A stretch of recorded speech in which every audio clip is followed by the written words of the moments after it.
We're now on to a new subject. We're going to go over motors, their timelines. We're going to go over the things that control those motors, whether it's a relay or a circuit board. We're going to start from back in the 90s and what could predate that all the way up to present day, so we can better understand how we evolved to where we are and where we're going to go tomorrow on just a standard air handler. I'm holding up a relay that we're going to talk about today. This is a 9380 relay. Very good relay, and we're going to go over that on our wiring, and we're going to go over that on our smart board and talk about how that plays a huge role. And a lot of times what you have to do is you have to convert things back to where they were on that timeline. So it's very important to know this information. So if you ever had to do a motor conversion from an ECM back to a PSC motor, you have the ability to do that, and hopefully this video helps out. Stay tuned.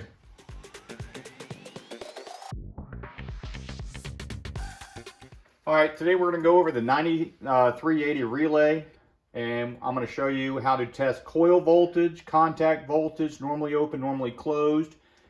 This relay is the only relay we're going to go over on this Cantex box that I have here. Before I do that, I want to go ahead and demonstrate the box and what it does and why we have this box here. If you'll notice, we have R, C, L1, L2, T1, and T2, and those terminals are very familiar terminals that you see out in the field. And there's a live voltage here, and if we get our voltage to land properly, our light bulb will turn on. This light bulb is 120 volts, but we have contactors and contactors and transformers inside of our box, Cantex box, that allow us to get danger close to realistic power supplies, which allow us to better understand our practical applications. I'm going to go ahead and just demonstrate. If I put the 240 on there, the light will come on. I'm just going to touch T2, and you notice that you heard that click, and I'm not using any relays. That click is a contactor inside my box. Okay. I'm going to demonstrate the power that we have, just because there's no way for you to tell there's actually 240 here. It's a 120 light bulb. And so what I'm going to do is I'm just going to go ahead and just show you here between L1 and between L2, we have 243 volts. And between R and C, we have 28 volts. So we are danger close, real power.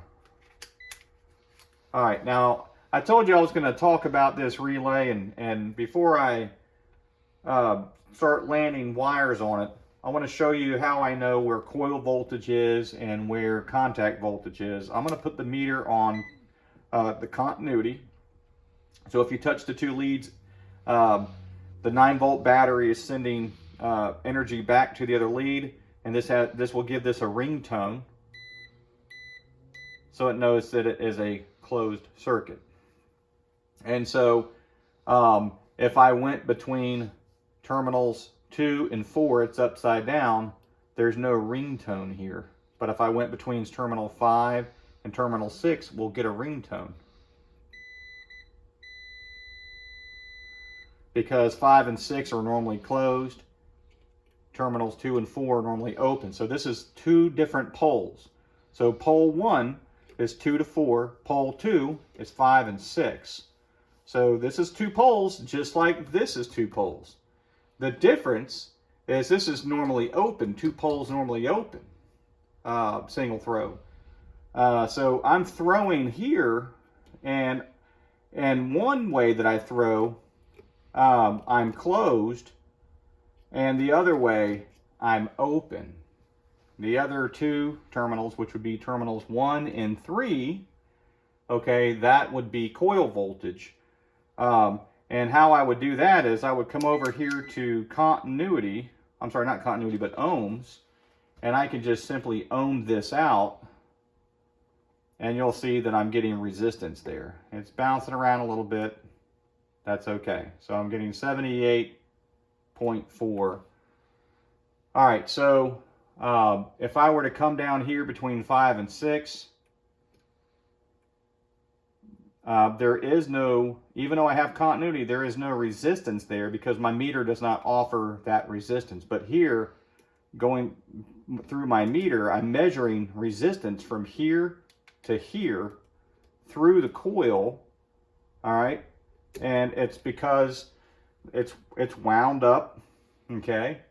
And it's creating that resistance that is not the same as contact.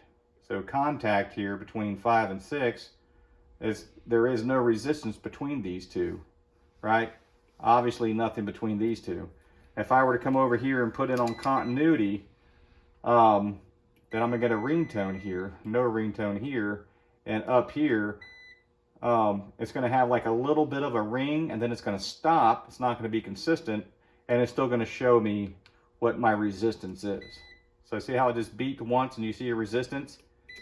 Here it beeps and there is no resistance. So that's, every time we go to a different relay, I'm going to show you if the description on the side of the relay, if that piece of paper, that little sticker, that adhesive, that wore off, and you're like, man, I can't remember where coil voltage is. I can't remember my contact voltage. I don't want you to make a mistake, because let's just say you put high voltage on the coil. Well, you're going to ruin the coil. So now the relay's no good. If you put if you put low voltage, like common and 24 volts on contacts, then you're going to short out your transformer or blow your fuse. And you don't want to, play with power, play with your meter. And so hopefully that helps demonstrate that for you. I'm going to come over and start putting these wires on these respected terminals so we can see how to break our light. I'm going to go ahead and just use the T1 side. I'm going to come over and I'm going to go to the normally open, which is terminals 2 and terminals 4. I'm going to come back and I'm going to wire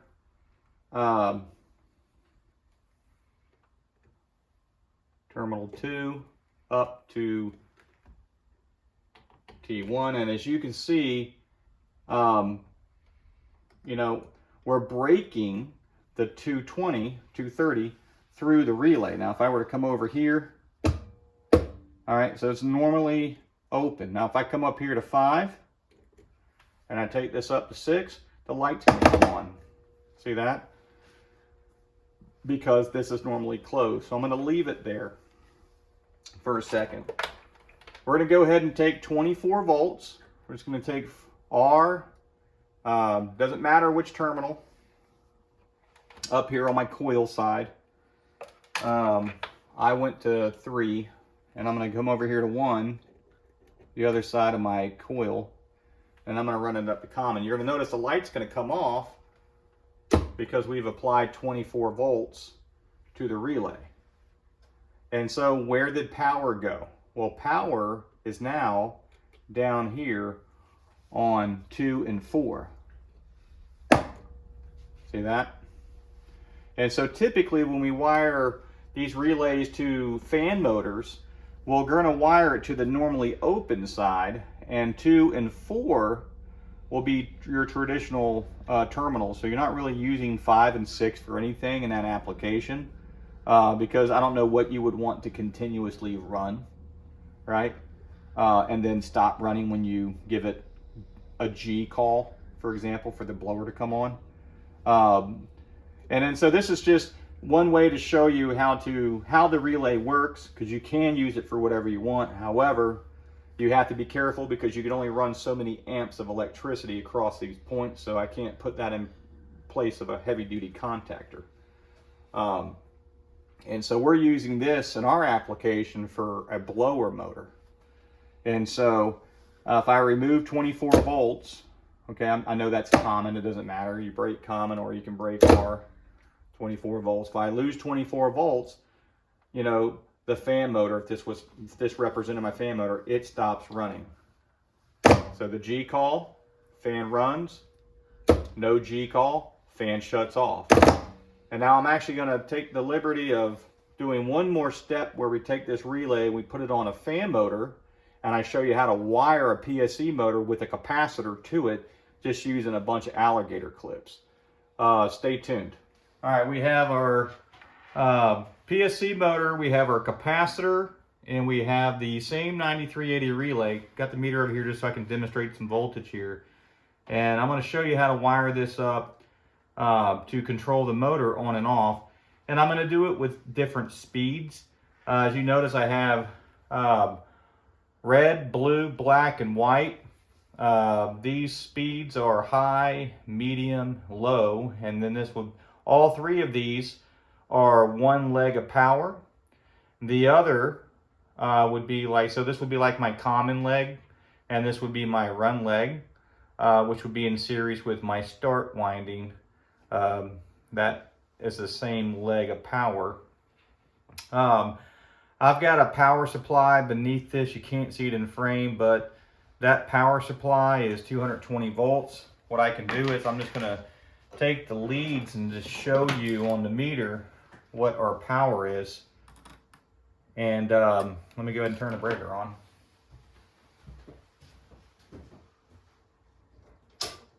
Okay, we'll try that again.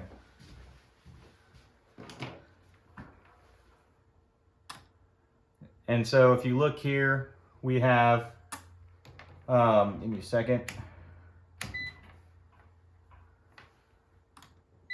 240 volts. And I have 24 volts power supply over here as well. If you look here, you'll see that's 27 volts. So this is the power that I'm going to be using to hook up our alligator clips to, so we can energize these terminals. And sorry for that little blooper in the beginning. A lot of the stuff we don't edit out because, you know, we have other things to do in the daytime. All right, so we're going to go ahead and first start off with the power that's always going to be present, and that's going to be our run leg. So we're going to go ahead and energize one leg of power. And I'm going to go ahead and say that that's going to be the white wire here. That's that leg. So at this point, I'm going to demonstrate that there is power here on everything. When I take it to the smart board, you're going to see that. So if I came here and said that this is ground, let's see how well this is grounded.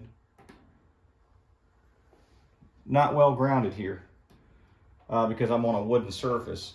But let's just say I came over here and I wanted to know what white and red, or white and blue, or white and black would provide me. What we'll see here is we have 0. We should have 0. We have 0 because we're on the same leg of power. Now I'm going to go ahead and put the other leg of power there. And the moment I do this, I'm going to do this without a relay. I'm just going to connect to each one of these. I'll connect to red first. That motor is running. If I went to medium speed, it's running a little bit faster. There's medium speed. And if I went to high, it's running a little bit faster. And so all we're going to do is we're going to break one of these legs through the relay.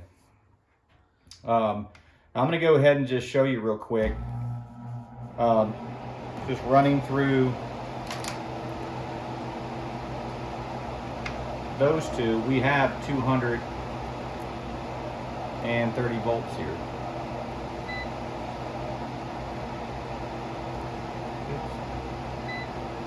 Here we go, 230. I'm trying to get a good contact. These are just suspended in air. I'm going to go ahead and break that power.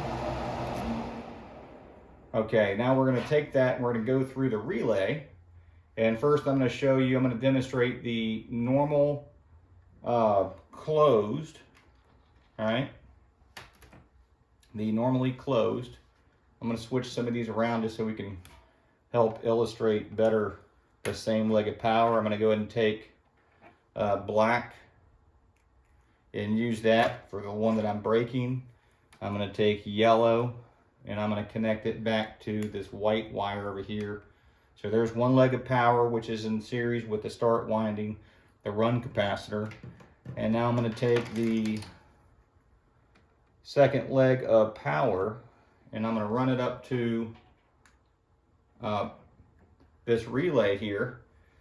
And this is the normally closed side, which would be terminal, let's see here, terminal 5. And if I came out of 5 here and I touched any one of these speeds, we'll just say medium speed, the motor's going to run. Okay? And that's how that works. All right? So we're going to go ahead and move it over to terminal 2 and terminal 4, which is normally open. I'm going to hook it back up and we're going to see that it's not going to run. And the reason why it's not going to run is because there's no contact there until we apply 24 volts on a relay. Just like we did over there. No load is any different on these contacts. I'm going to take common. We'll use green. We'll go ahead and run it up. Clamp it on that. And I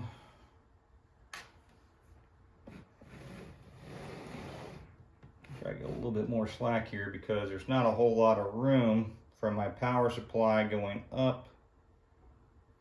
So I'm going to go ahead and go off screen for a second just to find one more of these alligator clips.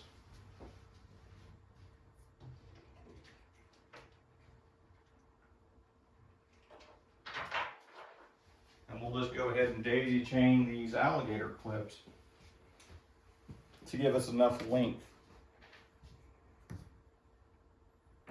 All right, so now I have 24 volts. The moment I touch the relay energizes and the motor runs. And there we go. That's pretty much it. So I hope this helps you out. We're taking it to the smart board, and the smart board will show us how to do this wire by wire, utilizing more low voltage than just the relay. Stay tuned. Behind me I've got a timeline from the 1990s up to current now, and we have on the far left the blower components, and on the bottom we can see a decade in between each line.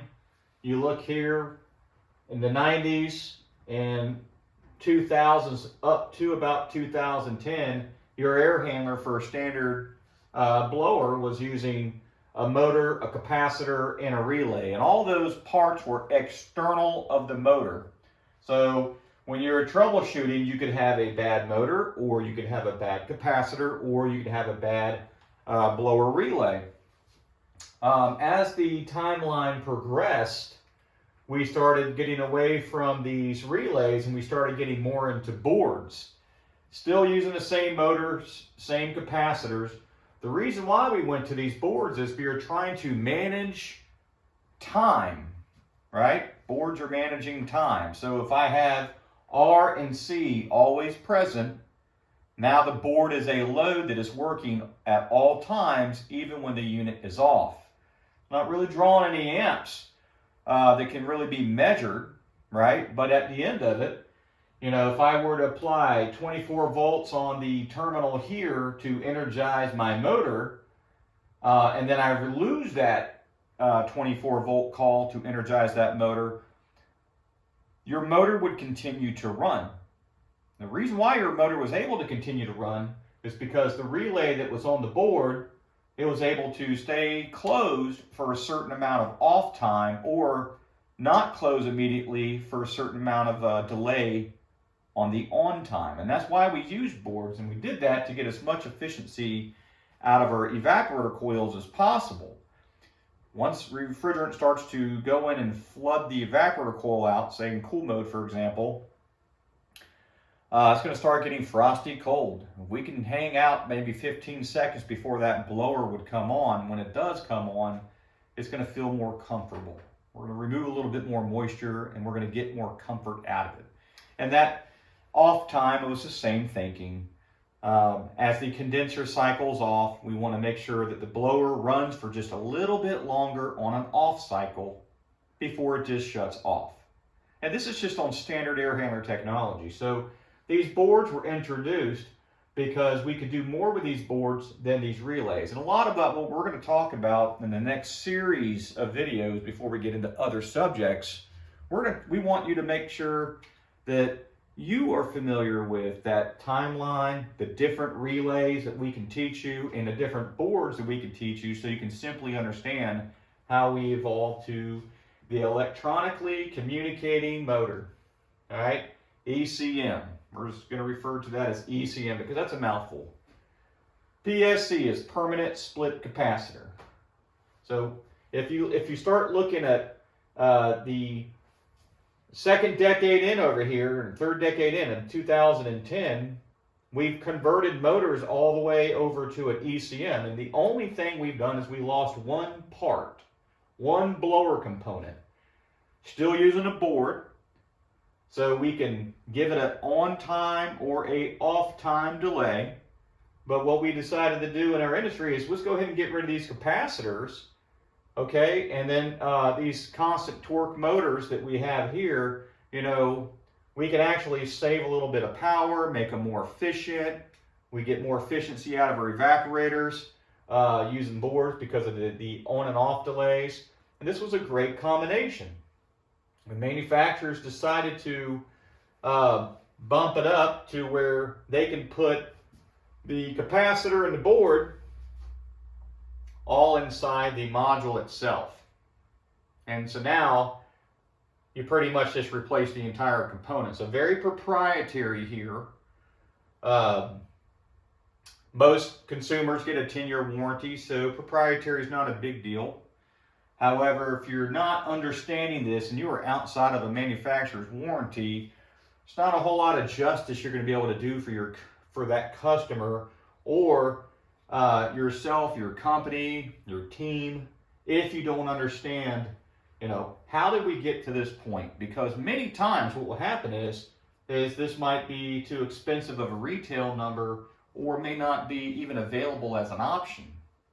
And maybe that PSC motor is sitting on your truck, and you can pick it up, add a capacitor to it. You're probably not going to add a blower control board, but you should have a relay. So you can go from here all the way back to that dinosaur technology, bare bones. And yet you're losing a little bit of efficiency, but they're cooling. It's typically, it's full torque, it's on, it's off. That's it. And at the end of the day, really that's all that needs to happen is that motor needs to come on when the compressor is running and to shut off when the compressor is running. So the only value you're going to lose here is that on delay and that off delay, which most people aren't really going to care. It might be 1 point on the, you know, if you had a hygrometer in there measuring humidity, you know, that 46%, now it's 47% relative humidity. Most people can't tell what that feels like.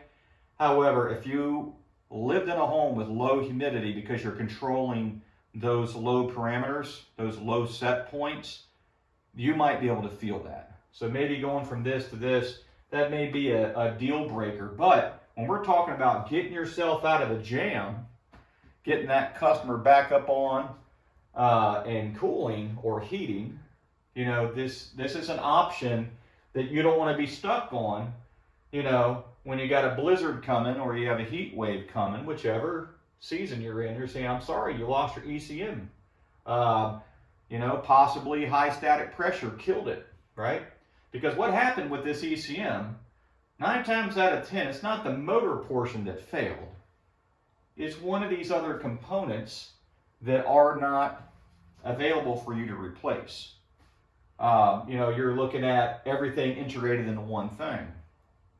And so going outside the timeline of 2020 and going back into the 90s and early 2000s, you had the ability to just control that motor with these external components that when one failed, most likely the capacitor, you could just swap it out.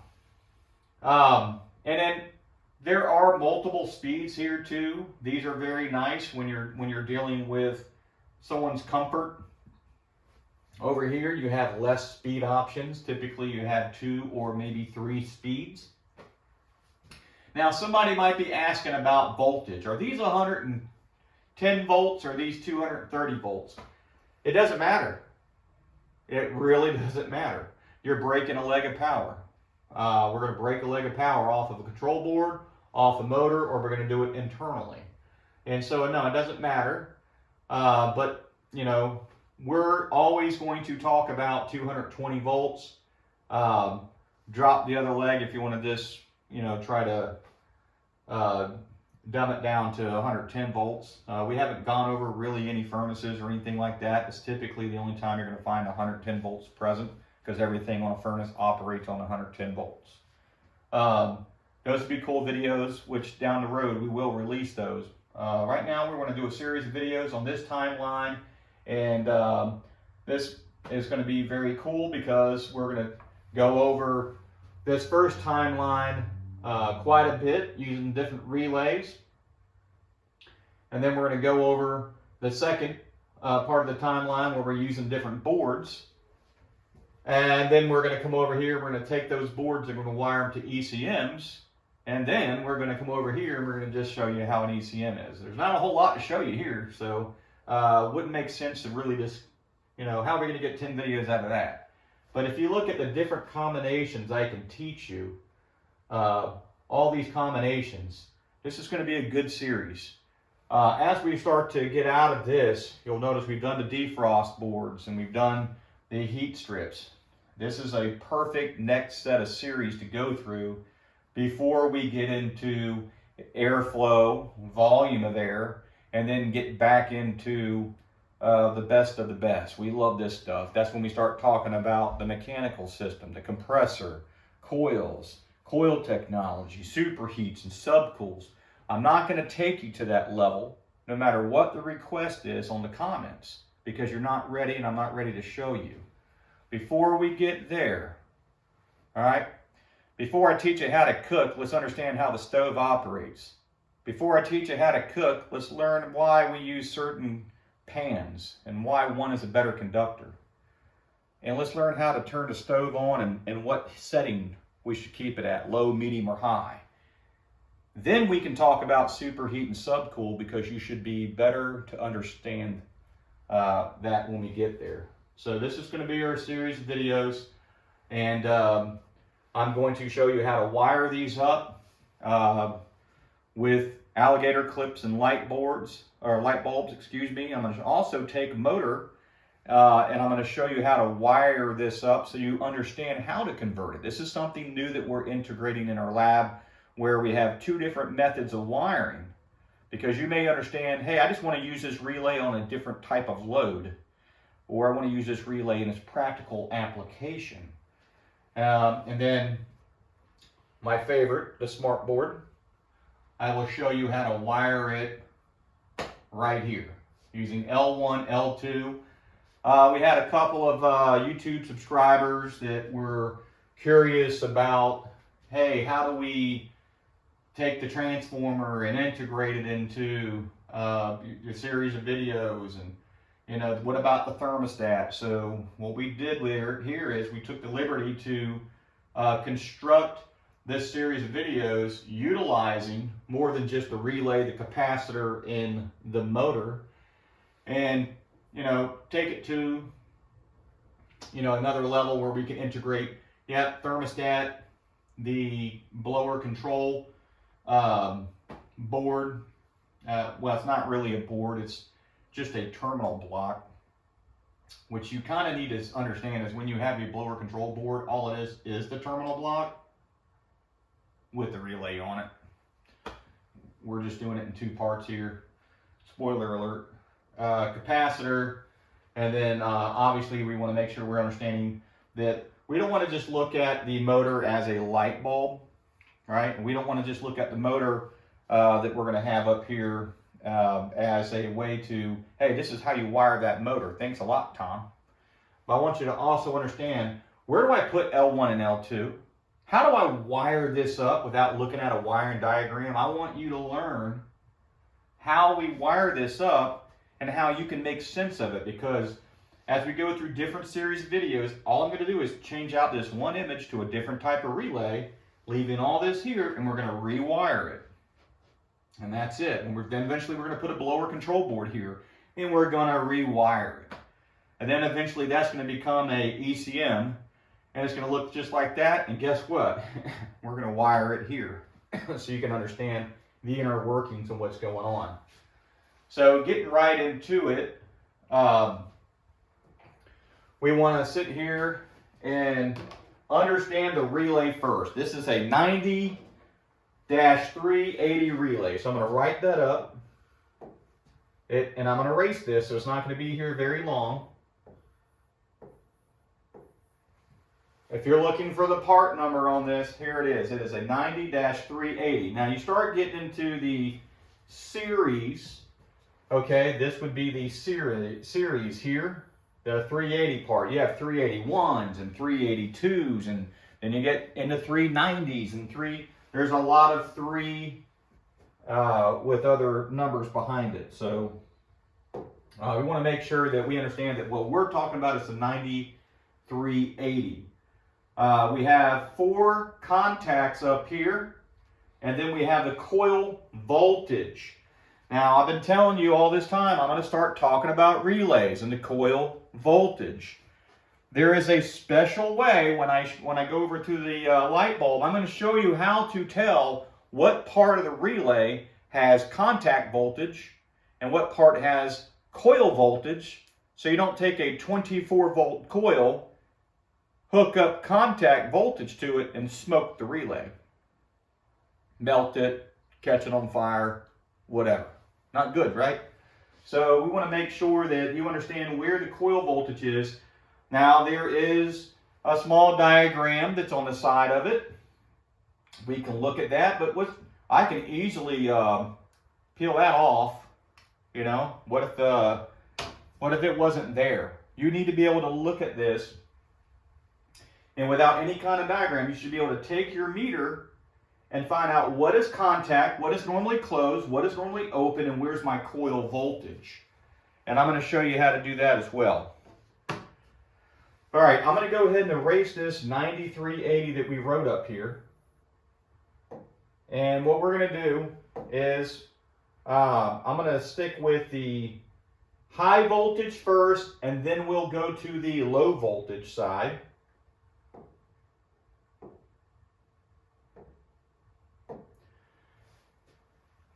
Anytime you're teaching or you're wiring or whatever it is you're doing with the high voltage in your application, don't do, I don't want to come over here and give you an example and say, okay, I'm going to wire L2 here and L1 here, and then I'm going to take common over here, and common is going to come over here to my coil, and then I'm going to come back up here, and I want to make sure that I land all my other excuse me, that was not right. All my other, don't go back from high voltage to low voltage, high voltage to low voltage.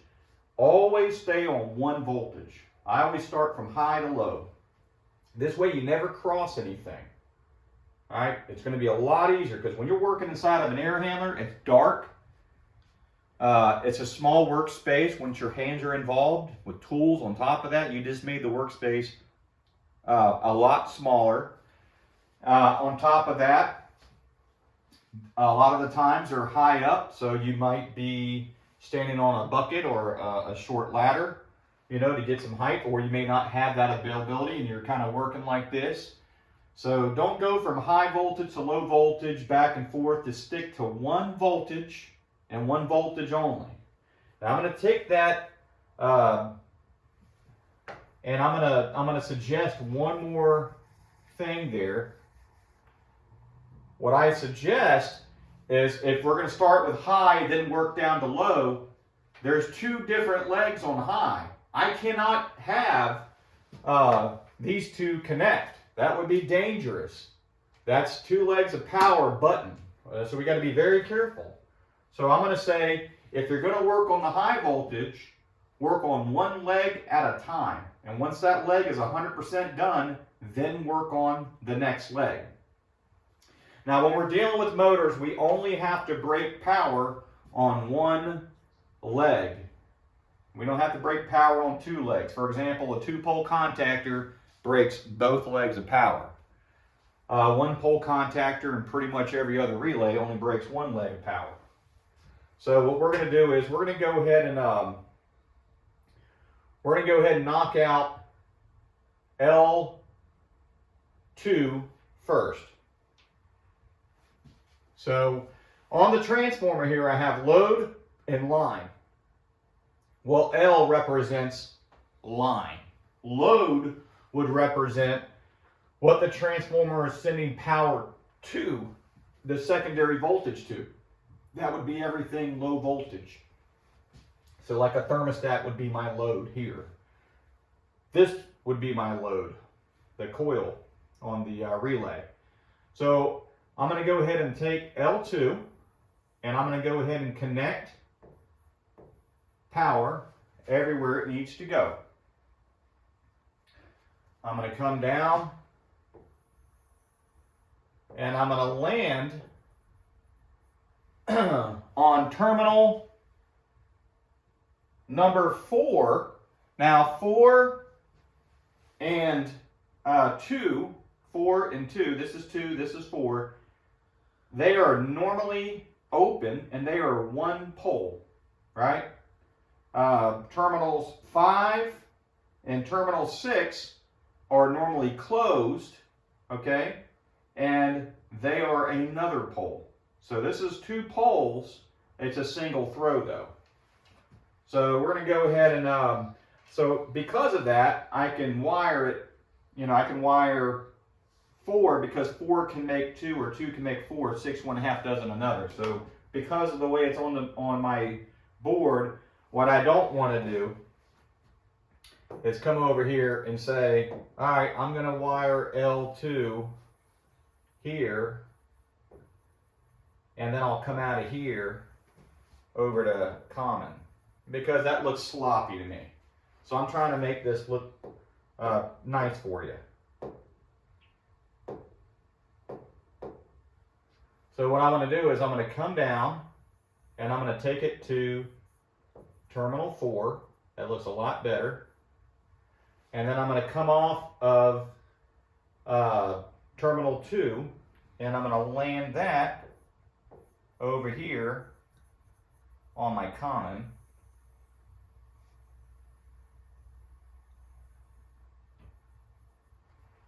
Okay, and so far I'm feeding one leg of power to one side of my transformer, so it's getting 110 volts. I'm also sending another leg of power down to contact 4, which is open to 2 when there's no coil voltage present. And then 2 is going to energize once my relay is energized and it's closed. 2 will energize common. And at that point in time, I'll be able to bring my motor on. Now, the next thing I need to do is I need to take L1 and I need to wire the other side of my transformer. All right, so we're going to come over with L1. I'm going to come down. We're going to come over. And now you know why I use different colors, because it's easy to go across L1 when I'm a different color, because you can respect that. Because if you, in a real application, all your wires are kind of going all over the place anyway, so it makes sense of it all. That's why I don't like to use the same color for this when we're sketching it out. The next thing I need to do is I need to energize my capacitor, and I need to energize start and run. So this is going to be easy. I'm going to come over here to run, and I'm just going to energize off of L1. And then I'm going to come over here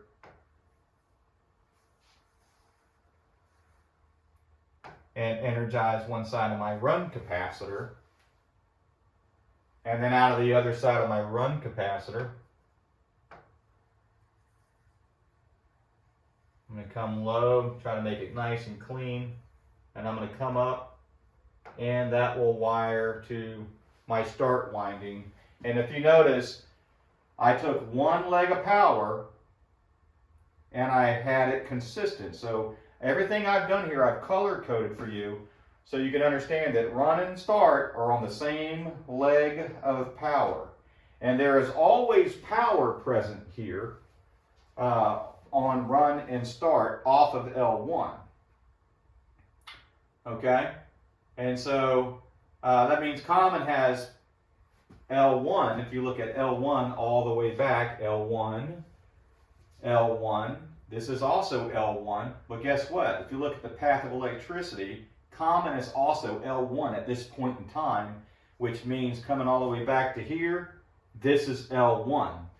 So if I wanted to know if my relay was open, I can simply take one lead and another lead, and the voltage that I should read is 230 volts, because here I'm reading L2, and then through here I'm reading L1. So what I'm saying is, at this present time, this is L2, and at this present time, this happens to be L1, because this contact is open. And so that's how you would read that with a meter.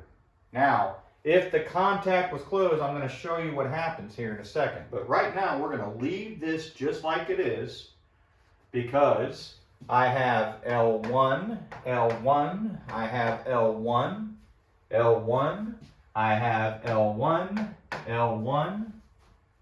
Just like if you've seen any of my heat strip videos, I always talk about the meter and what voltage you should read. I'm going to do the same thing here so there's no confusion. Over here I have L1. Now I have L2. Okay? So I only have L2 here and here. Everywhere else, I don't care if I drew it black. In this present time, when you're looking at this image, this is where I'm going to read L1. So if I took and said, here's my two leads to my meter, then between here and between here, I will read 0 volts. But if I were to touch it, I will get electrocuted because L1 is present. But if I said between here and here, I have 0 volts. And if I were to touch it, I will get electrocuted because I'm on the same leg of power, so I'm not going to read anything. Now, if I said that I want to touch the cabinet, which is metal, and this, yeah, I'm going to read 110 volts. If I come to here on both points, I won't read anything. My meter's not going to register anything because it's the same leg of power. The meter is trying to read voltage off of one lead, right? And the other lead is trying to measure the difference. So the difference between this and ground might be 115. The difference between here and here might be 230 because they're going in two different directions. And that's what your meter is measuring. It's measuring as a measurement. It is measuring the difference. And so here is everything is L1 at this present time. The high voltage is 100% complete. We're now going to wire the low voltage. So I'm going to come over here, and looks like we already have one good color. So I'm going to say we have, out of this one, low voltage will be red, input right here. And then we'll say out of the other one, okay, we'll say that we have common, blue. And now I'm going to put my arrow back to my transformer because that would be my path back. Right? Now, we're not going to have anything come back on common yet because we haven't put a load between 24 volt primary in common. The first load will be the thermostat. And so we're going to say that we're going to take 24 volts and we're going to, as an input, we're going to energize the thermostat. And then we're going to come back to common here from the thermostat. And now we have a display. Okay? We have G, Y, and O. And so G, Y, and O. So coming out of the thermostat, we're going to energize Y. Coming out of the thermostat, we're going to energize O. And because this fan relay only needs one 24 volt signal, right? And the thermostat is programmed to always run G with the call for heat or G with the call for cooling, right? And now I know I'm missing W here. Forgive me. I'm not going to sit here and draw that in. We understand that W is not there. So we're going to take this and we're going to say that the G is always going to be present when the thermostat is calling for either fan in the on, heat, or cool. So we're going to come over and we're going to say, there's the G call. And if you notice here, we have one output into the thermostat. Everything else leaving the thermostat is either common, G, Y, O, or W. Because red, through the thermostat, it's energizing these. Now, we're not trying to make this video about the thermostat, because if we did that, we're never going to end. We can just sit here for about 90,000 hours and talk about air conditioning. We're going to talk about one subject. We're trying to get down to the relay, but I'm still trying to draw focus around what's going on here so you can understand better the atmosphere that you're working in. This is the air handler. Everything that I have here is an air handler. I'm missing the heat strips. The heat strips aren't here. It's not part of our focus. The W terminal, it's not here. It's not part of our focus. Okay? The only thing that we need to be concerned about, really, honestly, is just G, which is going to come out. It's going to land on the coil voltage terminal, okay? And then common